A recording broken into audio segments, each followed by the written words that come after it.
Hi friends, welcome back to our your favourite YouTuber. ரொம்ப நாள் கழித்து ஒரு vlog பார்க்க போகிறோம், அவுட்டிங் vlog. பசங்க நல்லா என்ஜாய் பண்ணாங்க. குவார்ட்டர்லி லீவ் வந்தனால வெளில போகணுன்னு கேட்டுட்டு இருந்தாங்க. அதனால் தம்பி வந்து குழந்தை பிறந்த பிறகு மொட்டை அடிக்கிறதா வேண்டியிருந்தான். அதோடு சேர்ந்து எல்லாருமே போயிட்டு வந்தோம் திருச்செந்தூருக்கு. திருச்செந்தூர், கன்னியாகுமரி. அதுதான் கன்னியாகுமரி வந்து நெக்ஸ்ட் வீடியோவில் வரும். இதில் திருச்செந்தூரில் எங்கே போனோம், என்னென்ன பார்த்தோம், என்ன பசங்களாம் சேர்ந்து என்ன என்ஜாய் பண்ணாங்க அப்படின்னு சொல்லிட்டு பார்க்கலாம் வாங்க.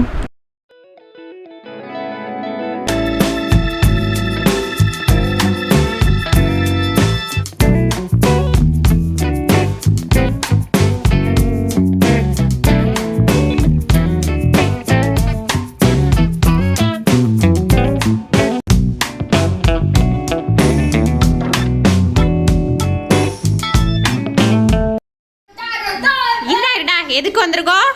மொட்டை அடிக்கிறதுக்கு. யாருக்கு? மாமாக்கு மொட்டை அடிக்கிறதுக்கு. போலாமா? சரி, ஓகே. ஹாய் ஃப்ரெண்ட்ஸ், பசங்களுக்கு ரொம்ப ஜாலியாக இருந்துச்சு. ஏன்னா ரொம்ப நாள் கழிச்சு இந்த ட்ரிப்பு, அவுட்டிங் ட்ரிப்பு. ரொம்ப நாள் ஆயிடுச்சு வெளில வந்து. தம்பிக்கு ஸ்கூல் ஆரம்பிச்சதுலேருந்து ரொம்ப கரெக்டாக போயிட்டு இருந்துச்சு. டியூஷனு, ஸ்கூலு, இந்த மாதிரி கிளாஸஸ்லாம் கரெக்டாக போயிட்டு இருந்துச்சு. அதனால் அவன் ரொம்ப நாளாக கேட்டுட்டு இருந்தான், எனக்கு லீவ் விட்டால் வெளில அழைச்சிட்டு போங்கன்னு.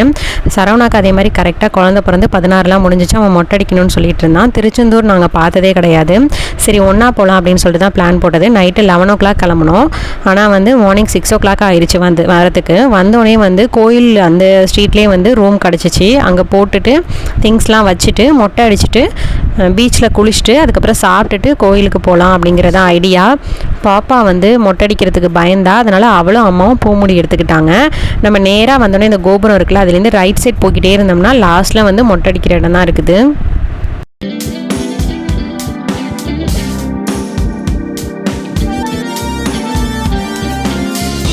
சரணா வந்து பொண்ணு பார்க்க போனப்பே தாடி வச்சுருந்தான். இதுதான் வந்து 2 வருஷம் கழித்து தாடியோட முடி வந்து அவன் எடுக்க போகிறான்.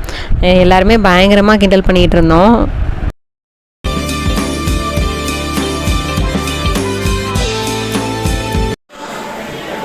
யார் இது?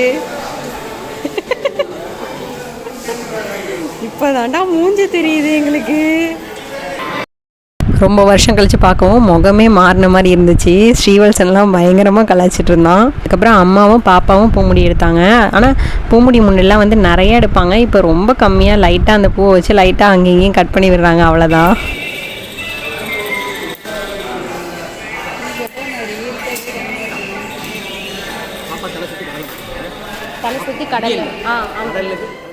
முடி எடுத்துகிட்டு அதுக்கப்புறம் பீச்சுக்கு வந்தாச்சு. அதுலேருந்து நேராக வந்தோம்னா உங்களுக்கு பீச் வந்துடும். இங்கே வந்து நாளிக்கிணறு தீர்த்தம்னு சொல்லிட்டு இருக்குது. இதுக்கு வந்து ஒரு புராண ஸ்டோரி ஒன்று இருக்குது. அதாவது அசுரர்களுக்கும் தேவர்களுக்கும் போர் நடந்தப்போ 6 நாள் அந்த போர் நடந்துச்சு. அந்த போரில் வந்து அசுரர்கள் எல்லாம் இறந்த பிறகு சூரபத்மன் மாமரமாக மாறிட்டார். அந்த மாமரத்தை வந்து முருகர் வந்து 2ஆக பிளந்துட்டார். அதில் ஒரு சைடு வந்து சேவலாகவும் இன்னொரு சைடு வந்து மயிலாகவும் மாறிடுச்சு. அந்த சேவல் வந்து கொடியாகவும் மயில் வந்து முருகரோட வாகனமாகவும் அதுக்கப்புறத்துலேருந்து மாறிடுச்சு. அது மட்டும் இல்லாமல் முருகருக்கு வந்து அந்த போர் முடிஞ்ச பிறகு பயங்கரமாக தண்ணி தாகம் அடிச்சுதான். அப்போ வந்து அவர் உருவாக்குனது தான் இந்த நாளிக்கிணறு தீர்த்தம் அப்படின்னு சொல்லிட்டு சொல்கிறாங்க. இதுதான் புராண கதையில் இருக்குது. அது மட்டும் இல்லாமல் இங்கே நிறைய கிணறுகள் இருந்ததாகவும் அதெல்லாம் அந்த மண்ணுனால் தூந்து போயிருச்சு அப்படிங்கிற மாதிரியும் சொல்லியிருக்காங்க. நிறைய பேர் வந்து இந்த நாளிக்கிணறு தீர்த்தத்தில் வந்து குளிச்சுட்டு தண்ணி எடுத்து தலையில் ஊற்றிட்டு அதுக்கப்புறம் இந்த கடலில் வந்து குளிக்கிறாங்க. நாளிக்கிணறு தீர்த்தத்துக்கு நீங்கள் க்யூவில் நிற்கணும். அதுலேருந்து க்யூவில் நின்று நீங்கள் தண்ணி எடுத்து தலையில் ஊற்றிட்டு அதுக்கப்புறம் இங்கே வந்து குளிக்கணும். நாங்கள் அது கூட்டமாக இருந்தனால பசங்களாம் இருக்கவும் நல்லா வெயில் அடிக்கவும் நேராக இங்கே வந்துட்டோம். பாப்பாவுக்கு வந்து ரொம்ப பயமாக இருந்துச்சு இங்கே இது பண்ணுறதுக்கு. ஏன்னா அலை வந்து ரொம்ப பெருசாக இருக்கவும் எங்கே உள்ளே போயிடுவோமோன்னு அவள் ஃபுல்லாகவே போகவே இல்லை.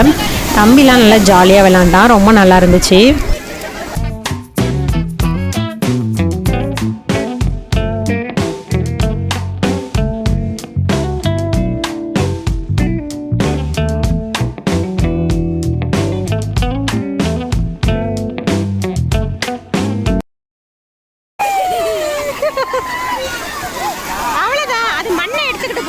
பாப்பா வந்து அந்த இடத்துல நிற்கிறப்ப அந்த அலை வந்துட்டு போகிறப்ப நிறையா அந்த மணலையே எடுத்துக்கிட்டு போகுது. நம்ம நிற்கிற இடம் வந்து லைட்டாக குழியான மாதிரி இருக்குது. அந்தளவுக்கு அது மண் அந்தளவுக்கு எடுத்துகிட்டு போகுது. அதனால் பயந்துட்டு இருந்தா.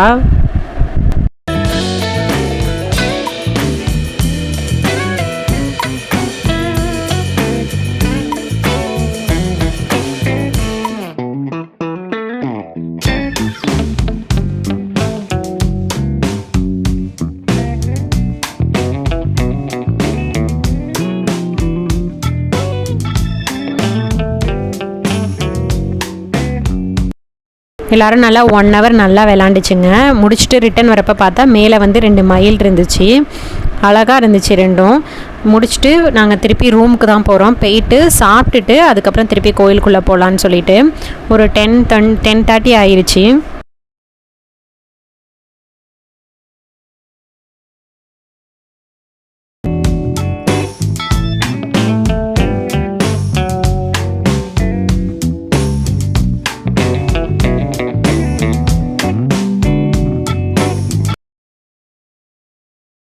எல்லாம் சாப்பிட்டுட்டு கோயிலுக்கு வந்தாச்சு. இங்கே வந்து 100 ரூபா டிக்கெட்டும் 300 ரூபீஸ்க்கும் இருக்குது. நீங்கள் வந்து 100 ரூபீஸ்லேயே போகலாம். ஏன்னா வந்து 300 வந்து உங்களுக்கு எனக்கு தெரிஞ்சு அதுதான் கூட்டமாக இருக்குது. இங்கே ஒருத்தவங்க சொன்னாங்க நீங்கள் 100 ரூபீஸே எடுத்துகிட்டு போனீங்கன்னா சீக்கிரம் போயிடலாம் அப்படின்னு சொல்லிட்டு. அதனால் நாங்கள் 100ல் தான் போனோம். இது இல்லாமல் ஃப்ரீயும் இருக்குது. நாங்கள் போயிட்டு க்யூ இருந்துச்சு, ஆனால் மூவ் ஆகிட்டே இருந்துச்சு, ரொம்ப நேரம் நிற்க வைக்கல, மூவ் ஆகிட்டே இருந்துச்சு. அதனால் சீக்கிரமே பார்த்துட்டோம். கரெக்டாக நாங்கள் போகிறதுக்கும் 5 நிமிஷம் கழித்து நடை சாத்திட்டாங்க. அன்றைக்கி என்னென்னு தெரியல, 11 o'clock ஏதோ நடை சாத்த போகிறோம் அப்படின்னு சொல்லிட்டு இருந்தாங்க. பார்த்துட்டு எல்லாம் உட்காந்துட்டு நல்லா ஆட்டம் பிடிச்சிங்க. பசங்க சுற்றிட்டு வந்ததுக்கு அதுக்கும் உட்காந்து விளாண்டுட்டு இருந்துச்சுங்க. அதுக்கப்புறம் ரிட்டன் திருப்பி ரூமுக்கே போயிட்டோம். நல்ல வெயில், நடக்கவே முடியல பாப்பாவால். அந்த மாதிரி இங்கே வந்து பக்கத்தில் வந்து அந்த 11 o'clockலேருந்தே வந்து காலையிலேருந்தே அன்னதானம் ஸ்டார்ட் பண்ணிடுறாங்க. சரவணா இங்கே நிறைய தடவை வந்திருக்கான். அவன் தான் சொன்னான் இங்கே ரொம்ப நல்லா இருக்குன்னு சொல்லிட்டு. அவங்க எல்லாருமே அங்கே தான் சாப்பிட்டாங்க. எங்களால் திருப்பி ரிட்டன் வர முடியலன்னு சொல்லிட்டோம். ஏன்னா கூட்டமாக இருக்குது, திருப்பி க்யூவில் நிற்க முடியாதுன்னு சொல்லவும் எங்களுக்கு கர்ட் ரைஸ் இதெல்லாம் வாங்கி கொடுத்துட்டு அவங்க 2 பேரும் போய் அன்னதானத்திலே சாப்பிட்டுட்டு வந்துட்டாங்க. அதுக்கப்புறம் திருப்பியும் ஒரு தடவை தரிசனம் பார்த்துட்டு ஈவினிங் 6 o'clock போல் கிளம்பிட்டோம் அங்கேருந்து. அதுக்கப்புறம் நாங்கள் வந்தது அங்கே இருக்கிற ஒரு சர்ச்சுக்கு தான் வந்தோம். இதுவுமே ரொம்ப நல்லா இருந்துச்சு.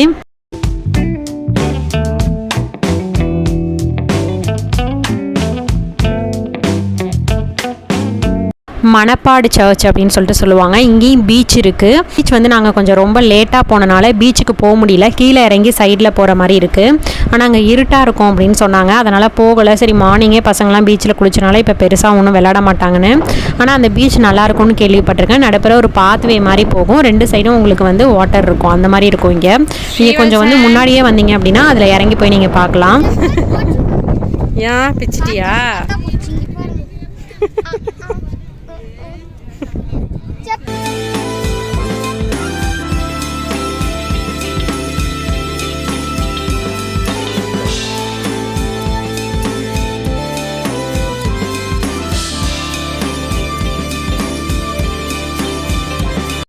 ஸ்ரீவல்சன் வந்து ஏசு ஸ்டோரி கேட்டான், ஃபுல் ஸ்டோரி கேட்டான். எனக்கு வந்து கொஞ்சம் அங்கங்கே தெரியும், அவங்களும் அதே தான் சொன்னாங்க. ஃபுல்லாக ஃபஸ்ட்லேருந்து தெரியாது, பார்த்துட்டு சொல்கிறேன் அப்படின்னு. அதை தான் அவன் யூடியூப்பில் அடித்து கேட்டுட்டு இருந்தான்.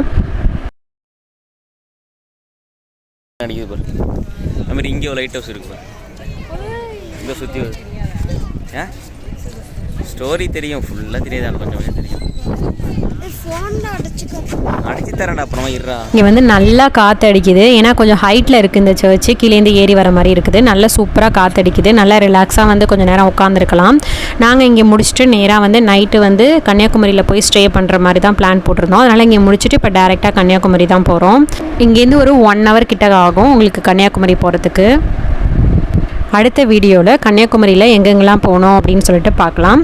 இந்த வீடியோ கண்டிப்பாக உங்களுக்கு பிடிச்சிருக்குன்னு நினைக்கிறேன். பிடிச்சிருந்துச்சுன்னா லைக் பண்ணுங்கள், ஷேர் பண்ணுங்கள், சப்ஸ்கிரைப் பண்ணுங்கள். மறக்காமல் பக்கத்தில் இருக்க பெல் பட்டன் கிளிக் பண்ணுங்கள். அப்போ தான் நான் புதுசாக போகிற வீடியோஸ்லாம் உங்களுக்கு நோட்டிஃபிகேஷனில் வரும். தேங்க்யூ.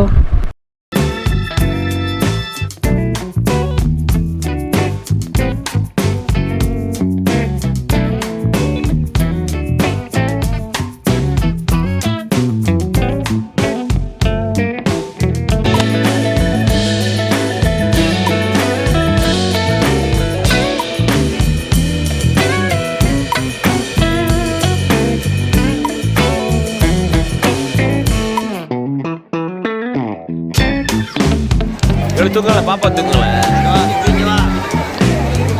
தண்ணியில் போகிற தம்பி தண்ணி